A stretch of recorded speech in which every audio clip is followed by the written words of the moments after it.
Hello, my students. Welcome. This is your favorite teacher, Mr. Jacobson. I'm excited to be with you. This is our final chapter in the or final section in chapter one. Today we're going to talk about empires of the Fertile Crescent.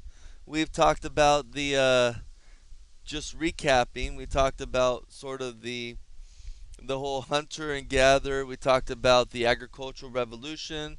We talked about the Sumerians. Now we're going to talk about two groups who are very famous, powerful empires throughout Mesopotamia. One is Assyria and one is Babylon, or the Chaldeans. So let us begin. So, we're going to talk first about the Assyrians. The Assyrians did something quite amazing. They conquered all of Mesopotamia and they conquered all down here too, pretty much the whole Fertile Crescent. They conquered all the way down to Egypt. So the Assyrians are definitely a force to be reckoned with. Now, how did they get to this point where they could conquer such a huge amount of land? So the Assyrians became really strong. One, they have a very organized and powerful military. First army to ever use iron reinforced weapons. Uh, I want you to imagine. Look, if you're fighting somebody and they have bronze and you have iron and your metal is stronger and there's a good chance that when your swords collide, that the bronze sword might even break. If not, you could put some cuts into it because your metal is solid, it's stronger, it's more durable.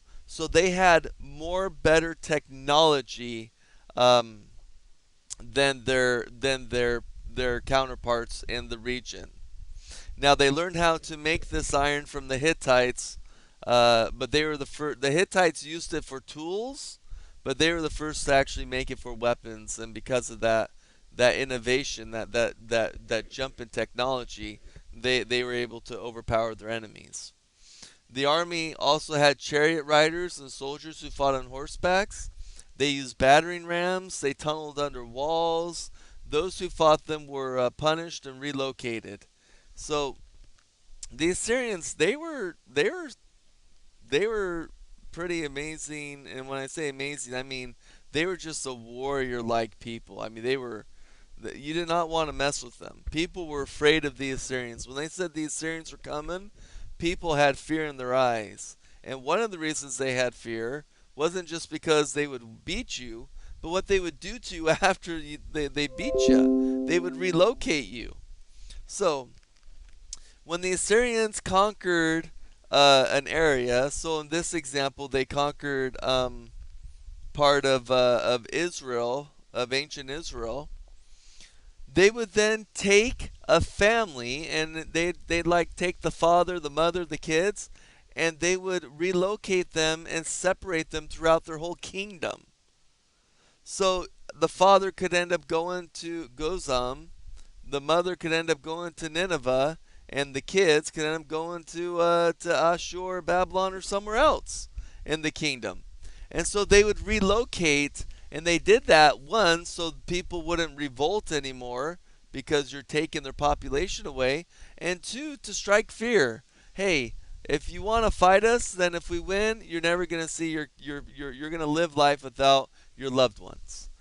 And it's a pretty awful thing to do, but it was effective, and people did not want to. They didn't want to challenge them.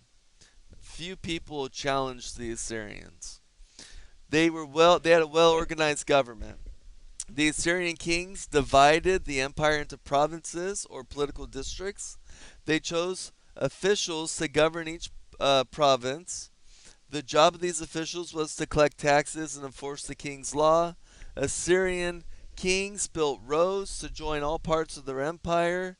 Government soldiers were posted at stations along the way to protect the traders from bandits. And so, because they had well organized government, they were able to run a empire very effectively.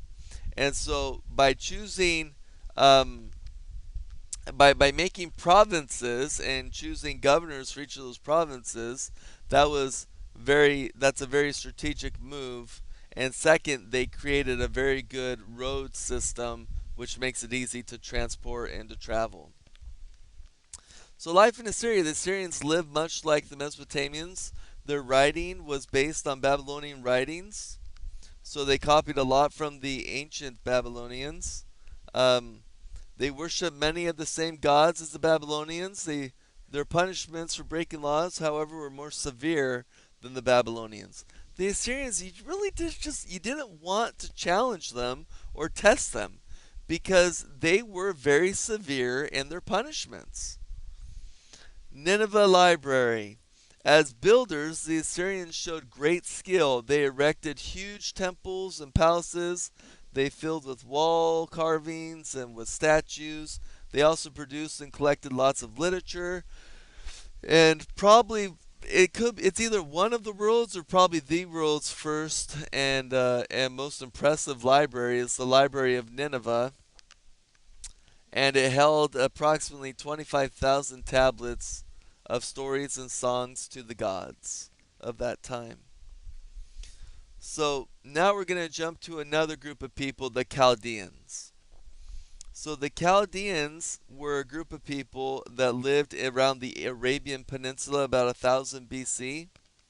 The Chaldeans and the Medes hated the Assyrians and attacked them when they were weak. I want to make this clear. The Assyrians originally conquered the Chaldeans when they were at their height of power. However, when the Assyrians started failing, and they started failing because a lot of their leaders there was a dispute over who should lead. So they weren't united and they were having what we call insurrection or fighting within. And when you're trying to fight within, that makes you weak. And so the Chaldeans saw that, and the Chaldeans teamed up with the Medes, and they both joined forces and they tried to conquer the Assyrians, and they did succeed. However, after they did that, the Chaldeans took over, and the Medes really didn't get anything out of it, unfortunately. So the Chaldeans are now in power. The Chaldeans conquered Babylon, and then the Chaldeans are going to make Babylon the greatest city that has ever been on the earth up until that point. It is going to be the crown of everything that is amazing, that is spectacular, that is great. Okay? So here we go. This is the Babylonian Empire. It's not as big as the Assyrian Empire, but it did cover some of the Arabian Peninsula, which the Assyrian Empire did not cover as much. So Nebuchadnezzar, this is the most famous Chaldean king. He is most famous mainly because, one, he rebuilt Babylon it just brought back Babylon to its former glory. It was the crown of the earth. If you read some of the ancient writings, even using the Bible writings today, they will talk about Babylon, and they still give homage to its wealth and to its artistic power and ability, and it's just breathtaking. And one of the most famous things from Babylon, although this is disputed if it was in Babylon, but most people believe so, is the Hanging Gardens.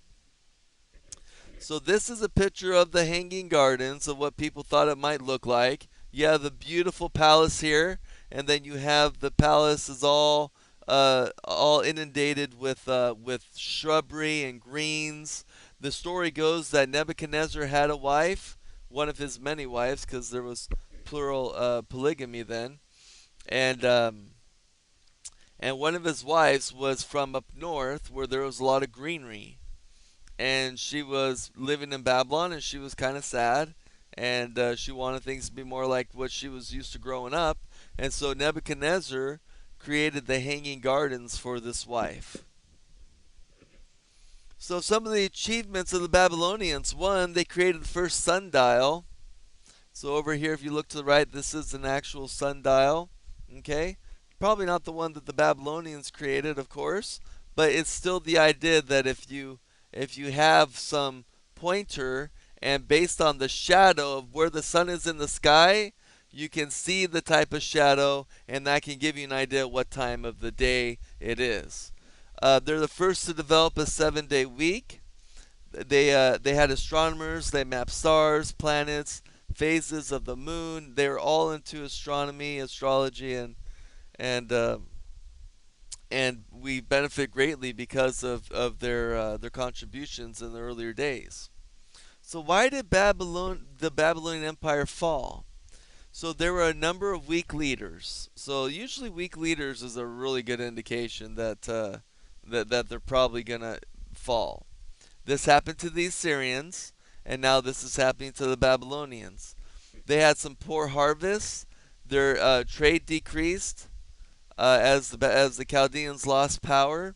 And in 539 BC, the Persians from the northeast captured Babylon and made Mesopotamia part of its new Persian Empire. And that's pretty much it. So Babylon is no more. The Persian Empire will put an end to the Babylonian Empire. But the beautiful thing is, the Persian Empire will copy everything from Babylon. Will want to stay in Babylon. It's like Babylon is the crown jewel. It is the center of culture and anything that is popular. It's all from Babylon. It's the hippest, coolest thing on earth. All the good things come out of Babylon. And so even after the Persian Empire conquers the Babylonian Empire, they're not going to destroy Babylon. They're going to kind of adopt it into their own culture and make it their own. So go ahead and write your one-page summary. I look forward to talking to you about all this stuff at the beginning of the week, and you have a great time. Okay, bye-bye.